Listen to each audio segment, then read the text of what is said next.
Pag nakita niyo sa vlog ko na meron akong sipon, huwag niyo nang pansinin, no? Kasi hindi ko na nararamdaman yung ilong ko na naman.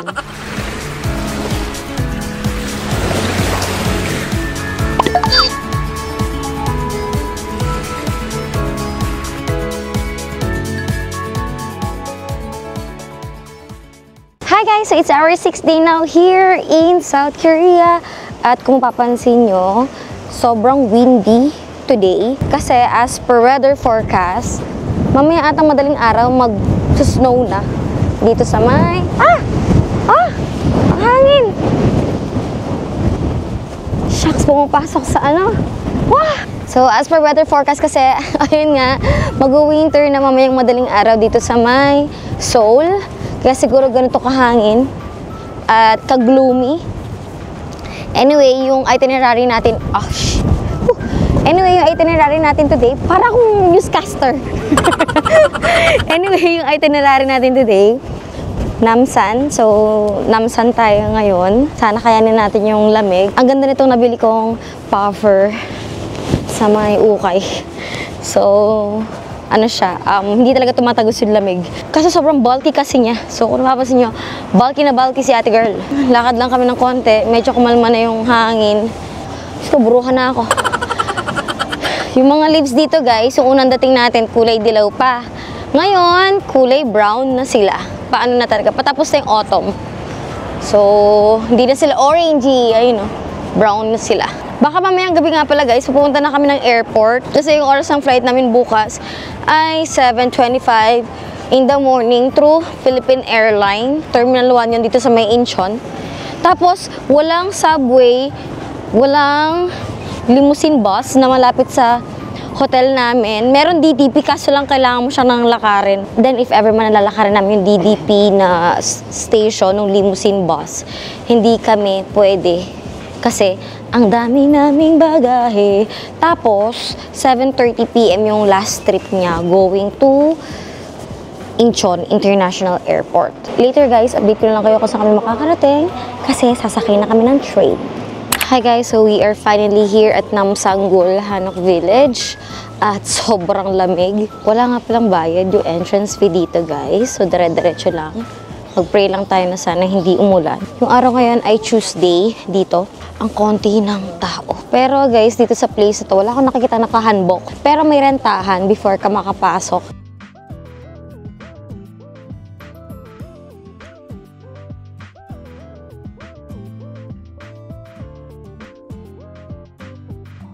Hi, good morning.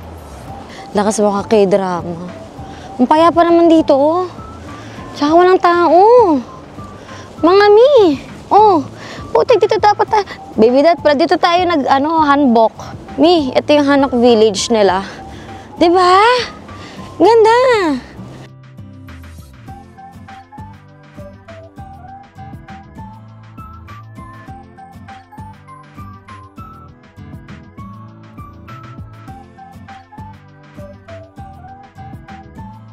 Pag umulan guys, dito lang kami tatambay ng asawa ko kasi ang ganda. Pero may coffee shop dito. Magpipicture-picture na kami dito. Then, gala pa tayo after. Guys, ang lakas mga K-drama. Tapos, yung mga dahon na isisilang-ilagan. Charot. Ganda rito. Ang daming park, no? Guys, kung napapansin nyo, gaganda yung shots namin. Dahil sa tripod yun. Tsaka sa timer.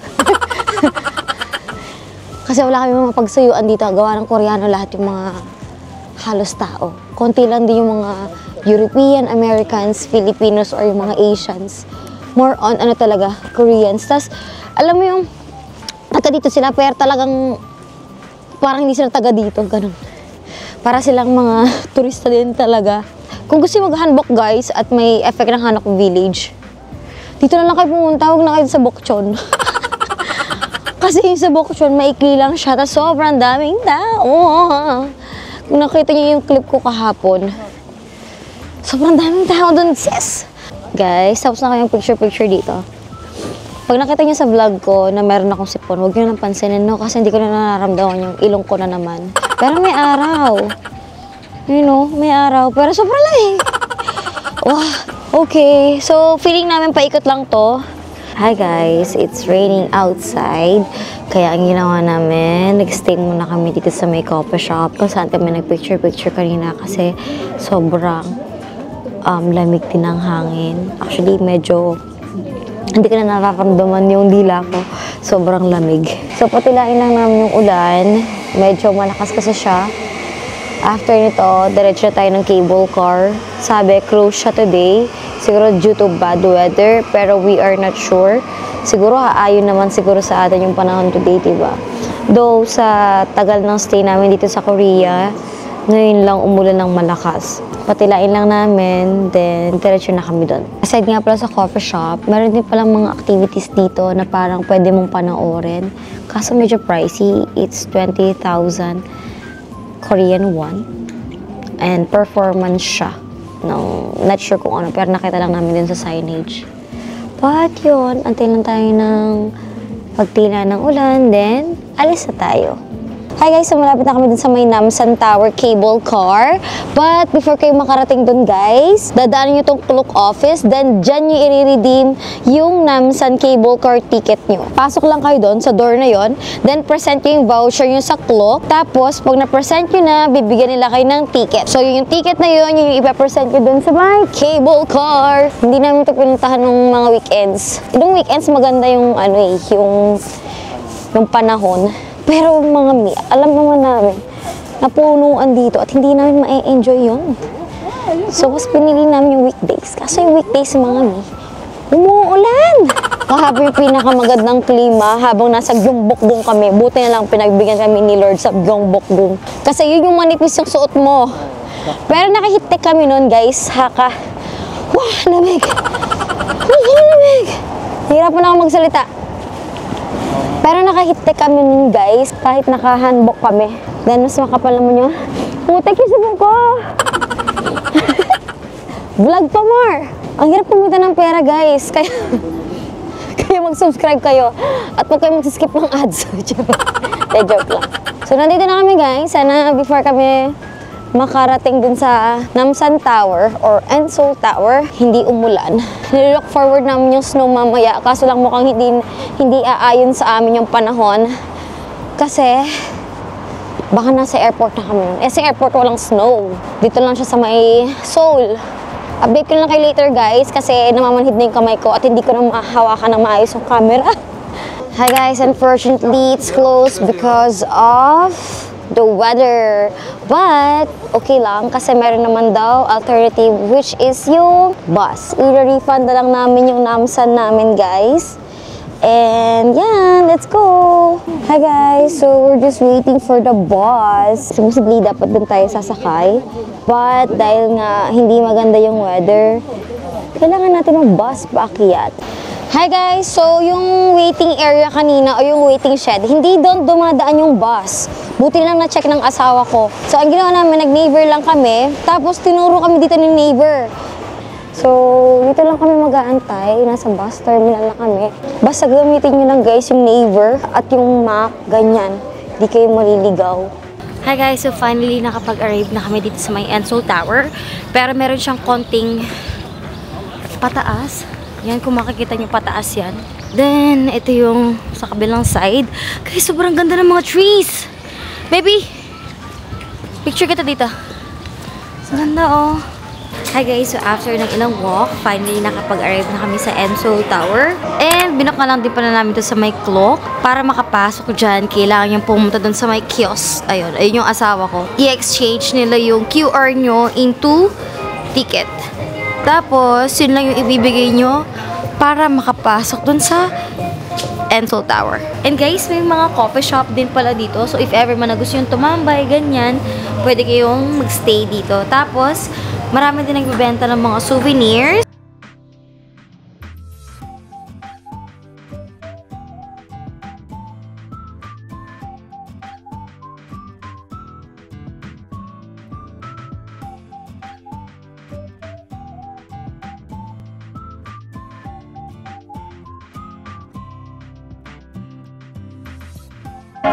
Wow!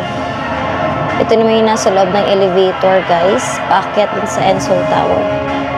Ganda!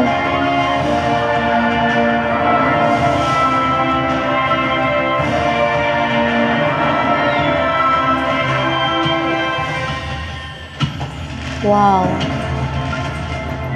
Wow, wow, wow. 감사합니다.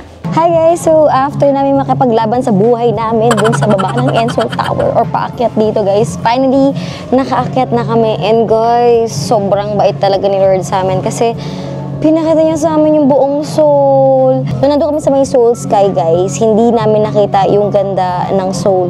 Pero dito guys, sa Namsan Tower, kitang-kita yung ganda ng buong lugar.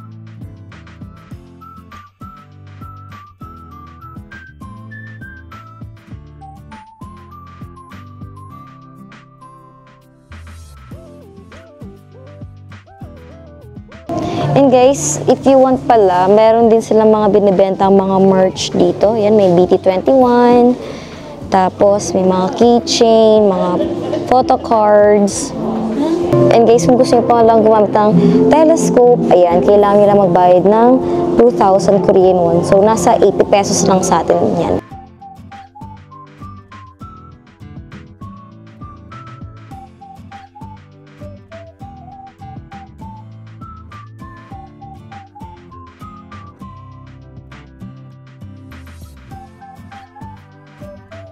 And guys, dahil nasa Ensol Tower tayo, syempre hindi natin palalagpasin yung love lock.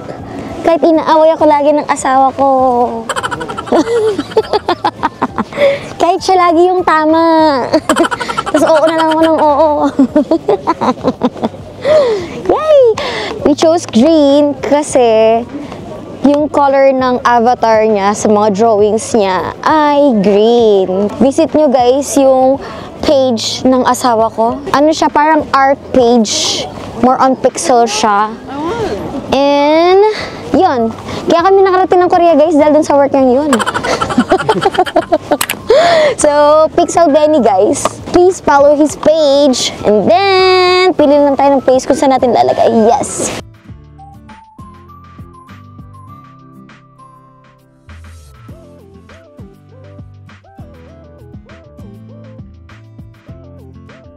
Tapos na kami guys dito sa may Ensol and tapos na kami maglagay ng love lock ng asawa ko.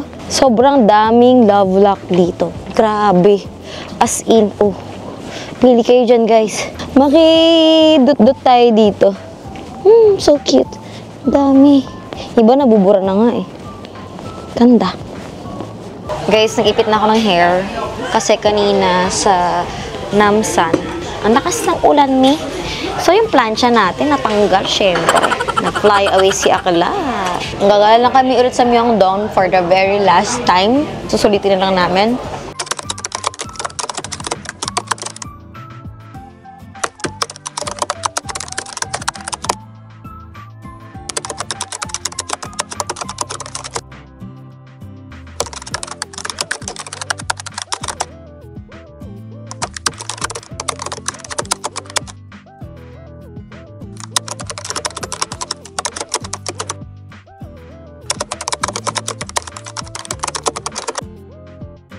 Hi guys, so it's our 7th day here now in South Korea and also our last day. Aww. Yes, because today, yun yung flight din namin.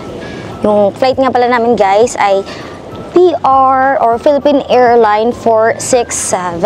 Yung oras ng alis dito ay 7:30 in the morning. Tapos yung oras ng arrival niya sa Manila ay 10:40 in the morning na.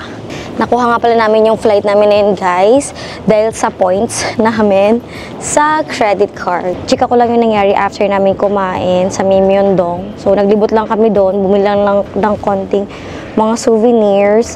Then after na dumiretso na kami sa my hotel namin para mag-check out sana ng 9 PM kasi nag-book kami ng RX train going dito sa may airport kasi gawa nga nung wala kaming makitang ibang option na mas makakamura kami kasi wala lang subway ng 3 AM, ganun, or 2 AM. Yung last subway kasi 11 o'clock PM, ganun. Eh, yung oras ng flight namin, 7 AM pa lang. Ang balak sana namin at least 4 hours prior to flight, doon kami pupunta sa may airport. Pero guys, yung asawa ko meron siya nakitang alternative option para hindi kami umalis ng 9 PM going dito or habulin yung last trip ng RX train. So yun, na-forfeit yung RX namin. Actually, walang gaanong may alam nito. Kailangan mo lang talagang galingan sa pag-search kasi hindi ko sure bakit hindi siya sinasuggest. So, ayun, nag-bus lang kami going here. Ilalagay ko na lang yung link dito kung paano yung naging way namin gamit yung bus na yun kasi sobrang konti ng video na nakikita namin kasi usually nag-aarek sila or taxi or van, ganyan. Possible naman na may late night bus lang yung trinay namin. And mura-mura din siya. Kaya pala namin binili ng konti guys kasi October 26, 2024 yung first snowfall sa Seoul, South Korea. We were so lucky to witness first snowfall dito sa Seoul ng mga bandang 11 p.m. or 11:30 p.m. Sobrang nag-enjoy kami guys dito sa travel namin sa South Korea kasi ito yung first time ko na makakita talaga ng snow. Sobrang saya ko talaga. At syempre autumn dahil wala nga snow at autumn sa Philippines. And guys, yung food sobrang sarap. Sa lahat ng kinainan namin, okay lahat yung food. Though pricey, pero given naman na pricey talaga. Kasi nga, parang wala naman tayo sa Philippines. So, pero other than that, like, kunyari mga skincare, ayan, bawing-bawi naman sa discount if ever man na mahilig kayo sa skincare. O nga pala, meron pa ako nabasa na sabi nila yung mga Koreans daw ay masusungit. But sa 7 days naming stay dito sa South Korea, wala kaming na-encounter na masungit na medyo may edad na, ganyan. Actually, sila pa nga yung lumalapit sa amin pag hindi na namin alam kung saan kami sasakay na train o kaya kung anong gagawin namin, ganyan. Sila yung magkukusa, ganun. Kahit hirap na hirap sila sa English, iintindihan ka talaga nila at tutulungan ka talaga nila or gagawa sila ng paraan para mas, alam mo yun, maintindihan mo yung instruction. For me, okay yung mga tao dito, okay yung klima, okay lahat. Sobrang sulit, sobrang saya at sobrang ganda ng South Korea. Hindi namin siya makakalimutan. Pag-arrive nyo nga pala ng Philippines guys, ang kailangan nyo lang i-present ay yung e-travel pass nyo tsaka yung, syempre, yung passport nyo. So, I think that's the end of our South Korea vlog. And if you like this, please give me a thumbs up, subscribe to my channel, turn on the notification bell, share this video at kung meron pa kayong gustong puntahan, i-try at tikman natin, please comment down below and I will see you on my next vlog. Bye guys! Hindi na ako makapagsalita ng maayos kasi tulog na yung mga kasama ko.